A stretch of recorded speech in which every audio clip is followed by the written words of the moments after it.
이 판례를 통해서 이 부부간의 사연을 짚어보는 그런 시간입니다. 이인철 변호사님. 네, 이것도 재밌는 이 사건인데요. 네. 어떤 연인이 있었는데 이제 남자하고 여자가 이제 연애를 시작했습니다. 근데 이제 너무 사랑하고 다 좋았는데 네. 이 남자가 좀 약간 바람기가 있는 거예요. 아이고. 그러니까 이 여자는 좀 결혼이 걱정이 되는 거예요. 아, 결혼해서 이 사람이 계속 바람피면 어떡하나. 그러니까 남편이 이제 남자가 여자한테 안심을 시켜줍니다. 아, 나 절대로 그런 일 없으니까 내 말 한 번만 믿어줘. 그러니까 여자가 어떻게 당신 말을 믿어? 그러니까 믿게 좀 보여달라 했더니 이 사람이 그럼 내가 각서라도 써줄게. 각서를 써준다고 한 거예요. 네. 그래서 뭐라고 썼냐면은 한 번만 내가 한눈을 펴서 만약에 걸리면은 당신에게 전 재산을 포기하겠다. 아하. 재산 분할 포기하겠다고 쓴 거예요. 아마 이 여자분이 좀 재력가였던 것 같아요. 아하. 그러니까 여자가 각서를 받고 이제 좀 안심이 됐겠죠. 그리고 네. 이제 결혼을 했어요. 아하. 결혼했는데 아니나 다를까. 진짜 각서 크게 썼네요. 네, 각서를 하늘을 밝힐 청구한다. 이렇게 딱 받은 네. 거예요. 잘 아하. 보이고 네. 간직하고 있었죠. 근데 이 남편이 직장의 여성과 이제 바람을 핀 거예요. 아이고. 그게 이제 걸려가지고 네. 아내가 도저히 안 되겠다 해서 이혼 소송을 했습니다. 아하. 그러니까 남편이 나도 이혼하나 잘 됐다 해서 맞소송 반소를 했거든요. 과연 법원이 어떻게 판결을 내렸을까요? 네. 아니, 뭘 잘했다고 방귀뀌는 성낸다고 맞소송을 해요. 자, 그러면 대체 이 법정 대결이 어떻게 흘러갈지 한번 얘기를 해볼 텐데, 일단 이혼 소송 관련해서요. 최단비 변호사님, 남편과 아내 일단 둘 다 이혼을 원하는 상황 같은데, 그러면 법원은 그냥 둘 다 원하세요? 그럼 이혼하세요? 이렇게 되는 겁니까, 혹시? 그렇지 않습니다. 아하. 그러니까 누가 잘못해서 이 이혼이 됐는지를 판단을 해야 돼요. 아. 지금 아내도 이혼을 청구했고 남편도 이혼을 청구했잖아요. 네네. 그럼 둘 중에 누구의 이혼을 받아줄지를 법원이 결정을 해야 되는데 그래요? 지금 저 사례만 놓고 단편적으로 보면 아내는 아마 남편이 바람을 폈다. 즉 외도로 인한 이혼을 청구해서 남편이 잘못했다고 네네. 주장을 하고 있는 거고 남편은 아마 나도 잘못했지만 뭐 많아요 이혼할 때 뭐 당신도 뭐 밥을 안 해줬네 뭐 애들을 잘못 키웠네 네. 시어머니를 봉양하지 않냐 이렇게 하면서 당신도 잘못했다 이렇게 주장을 할 거예요. 이게 왜 중요하냐면 나중에 위자료에서 금액이 달라지거든요. 아, 그래요? 그러니까 누구의 법원이 판단을 내려주느냐? 네. 법원은 당연히 네. 아내의 이혼을 받아주고 남편의 이혼 청구는 기각을 했습니다. 허허. 아내분이 청구한 이혼 소송만 법원이 인용을 했어요. 인정한 겁니다. 그러면 재산을 앞서 각서에 재산 포기하겠다는 각서가 있었는데 이 각서는 그러면 어떻게 되는 겁니까? 이인철 변호사님. 이 사건에서 사실 뭐 누가 잘못했는지 그거보다는 네. 이 재산 문제, 각서가 더 중요한 쟁점이 되는 거예요. 네. 왜냐하면 아마 제 생각에는 이 여자가 상당히 자기 앞으로 재산이 있었을 겁니다. 아하. 그러니까 남편은 여자 명의의 그 재산을 재산분할 달라고 청구했을 거 아닙니까? 네. 그러니까 아내가 뭐라고 주장했겠어요? 이때 각서를 증거로 내미는 거예요. 네. 판사님 이것 좀 보십시오. 남편이 결혼 전에 재산을 다 포기한다고 했습니다. 네. 그렇기 때문에 남편은 재산분을 한 푼도 받을 수가 없습니다. 이렇게 주장을 했을 거 아닙니까? 아하, 네. 그때 남편은 뭐라고 주장했느냐? 네. 이건 결혼 전에 작성을 한 거고 미리 작성한 거고 그리고 재산분할 포기한 거기 때문에 네. 각서는 효력이 없다. 무효다. 그러므로 네. 재산분할 반은 달라. 이렇게 이제 주장을 한 겁니다. 과연 법원이 이번에 어떤 판결을 내렸을까? 아하. 정말 우리 이인철 변호사님이 지금 방송을 너무 잘해요. 예고편을 쫙 해주십니다. 과연 어떤 결과를 내렸을까 저희가 잠시 뒤에 짚어보고요. 그런데 김동철 교수님, 네. 이 남편이 법원에서 뭐라 그러냐면 아니 그때 각서요. 나 그냥 홧김에 쓴 거예요. 이렇게 얘기하고 있습니다. 이거 거짓말입니다. 거짓말입니까? 거짓말입니다. 네. 홧김에 쓸 수가 없습니다. 각서는. 자, 아하. 그때 상황이 상당히 긴박했거나 네. 본인에 대한 반성에 대한 부분들이 분명히 있기 때문에 각서라고 하는 것들은 자기가 지필로 네. 쓰는 행위잖아요. 그렇죠? 꼭 아하. 지키겠다라고 하는 각서의 의미를 쓰는데 네. 그때는 진실이었을 겁니다. 아하. 자, 그런데 이 각서가 상당히 미묘한 게 네. 뭔가 문서가 돼서 제3자가 동생을 하고 네. 뭔가 심리적으로 뭔가의 압박이 만들어지는 어떤 상황이면 괜찮은데 네. 면 대 면으로 썼단 말이죠. 그렇기 때문에 그때 상황에 따라 네. 쉽게 바뀔 수 있다. 그래 아하. 아내가 실수를 한 거는 네. 그때 상황이 바뀔 수가 있는데 네. 그때만 믿고 아하. 각서를 갖고 있었다. 이렇게 볼 수는 있겠죠. 자, 그런데요. 지금 이 이혼 관련 그리고 재산 분할 관련 이 소송은 현재 진행형이에요. 앞서도 보셨지만 아내분은 보세요 판사님 각서 썼어요. 그런데 남편분은 아니에요. 그거 홧김에 쓴 거예요. 혼인 전에 쓴 거예요. 무효합니다라고 팽팽히 맞서는데 자 이제부터 따져보겠습니다. 먼저 아내 측의 논리, 아내 측은 어떤 논리를 펼까요? 최단비 변호사님.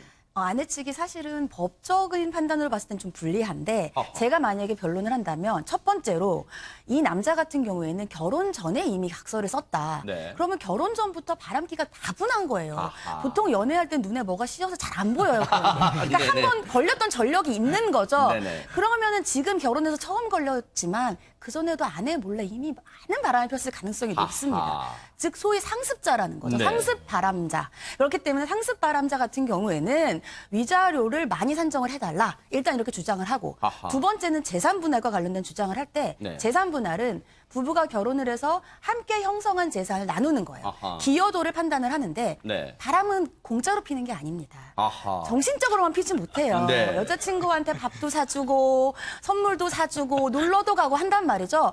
그러면 같이 일궈야 되는 재산을 남자가 까먹은 거잖아요. 아. 그럼 몇 명의 여자친구 있는지 모르지만 이렇게 상습 바람자 같은 네. 경우에는 최소한 한 달에 얼마 이상은 아하. 이 재산을 감축시켰을 것이다. 네. 저는 이렇게 적극 주장하겠습니다. 국어사전에 상습 바람자 어휘가 또 등재될지도 모르겠습니다만 그러면 이런 주장을 만약 편다면 남편 측에서는 어떻게 반박할까요, 이인철 변호사님? 최 변호사님이 속이 시원하게 변론을 해주셨지만 네. 사실 법적으로는 좀 무리한 주장이에요. 아. 왜냐하면 우리 법이 위자료와 재산분을 엄연히 구별을 하고 있습니다. 네. 남편이 아무리 잘못해도 위자료를 주면 그냥 그걸로 끝나는 거예요. 위자료는 2천에서 3천만 원 정도 나오거든요. 네. 재산은 그야말로 기여도에 다 나누는 거예요. 기여도. 아. 우리 판례도 이런 판례가 있습니다.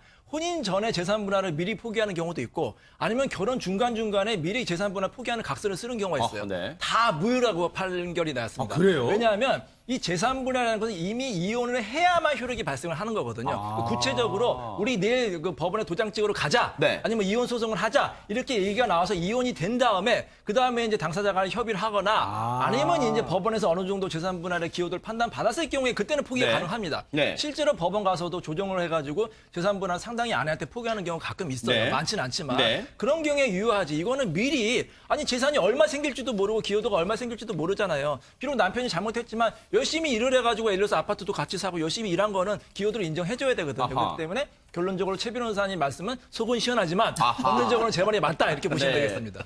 그런데 이 재산 분할 포기 각서가 혼인 전에 썼던 포기 각서가 효력이 없다면 그럼 두 사람이 만약 이혼을 하게 되면 재산 분할을 원할 텐데 남편이요. 그러면 이인철 변호사님 네. 재산 분할을 그러면 산정하는 기준은 대체 뭘 될 수가 있습니까? 재산 잣대를. 분할은 기여도에 따라 하는 거죠. 기여도. 이 재산을 누가 노력해서 기여해서 만들었느냐. 그거 평가할 수 있나요? 그래서 이렇게 봐요. 법원에서는 만약에 결혼 후에 남편이 직장 생활하고 아내는 가정 살림 잘했다. 그러면 아내 같은 경우에 내조의 기여도를 40에서 50% 인정하거든요. 그리고 뭐 결혼 생활 20년, 30년 황혼 부부 같은 경우에 거의 5대 5예요. 근데 문제는 뭐냐면 결혼 전에 원래 있었던 재산, 네네. 원래 남편이 부자다. 네. 아니면 아내가 친정 부모님한테 상속받았다. 네. 이 경우는 상대방의 기여도가 거의 적잖아요. 그렇기 때문에 기여도가 거의 없는데 아하. 이 경우에도 결혼 기간이 계속해서 유지가 되면 어느 정도 받을 수 있어요. 예를 아하. 들어서 부모님한테 상속을 받거나 결혼 전 재산이라도 한 결혼 기간이 한 10년, 20년 되면은 네. 한 20에서 30% 정도 유지 권리 기여도를 인정하거든요. 아하. 그렇기 때문에 재산 분할을 받을 수가 있고요. 네. 재산 분할은 다시 말씀드리지만 이 유책성하고 상관없이 순수히 기여도에 따라서 분할이 됩니다. 아니 그러면 이 방송을 보시는 특히 이 주부님들 또 여성분들 또 분통 터지실 거예요. 아니 그러면 대체 남편이 바람 피면 재산 포기한다 각서 써도 암만 써도 효력 없다면 대체 이거 약속을 어떻게 받아냅니까? 최단비 변호사님께 여쭤보고 싶었어요. 먼저 바람기 있는 남자친구랑은 결혼을 하면 안 됩니다. 아, 예. 그리고 이제 어쩔 수 없이 결혼을 했다. 그럼 이제 걷어서 살아야 되니까 네. 생각을 해보면 남편이 바람을 폈다. 그럼 이런 각서 같은 거 쓰고 용서해 주시면 안 돼요. 아하. 증여를 받으십시오. 증여. 예, 법상으로 증여세가 안 나오는 범위가 있어요. 네. 남편한테 지분 나눠달라 나한테 네. 아니면 뭐 집 나눠달라 이렇게 해서 먼저 증여를 받으시는 게 가장 좋고 남편이 증여를 안 해준다 아니면 우리 남편은 바람도 피는데 증여해줄 돈도 없다 이러면 이제 어쩔 수 없이 각서가 아니에요. 진술서 같은 거죠. 네. 나는 몇 날 몇 월 며칠에 바람을 폈고 잘못을 인정한다. 그거를 이제 따박따박 모으시는 거예요. 네, 그래서 따박따박 네. 잘 네. 남편이 훔쳐가지 못하게 잘 관리를 하세요. 아하. 그래서 그걸 나중에 재판을 할 때 쓰시는 거예요. 아하. 왜냐하면 그냥 내가 주장을 할 때는 이게 증거를 잡기가 굉장히 어렵거든요. 네. 그러니까 나중에 최후의 순간에 그걸 다 열어서 네. 이렇게 지속적으로 바람을 펴왔고 여기에 대해서 나는 정신적인 고통을 받아왔다는 것을 증거로 쓰셔서 위자료를 높이시는 게 아하. 유일한 방법입니다. 씁쓸하긴 해요. 왜냐하면 김동철 교수님 이제 부부간의 신뢰가 깨지면 정말 이렇게까지 사무적으로 증거를 수집하는 지경까지 이를 수 있다고 지금 최단비 변호사님이 또 경고를 해주시네요. 마음이 조금 그러네요. 그러니까요.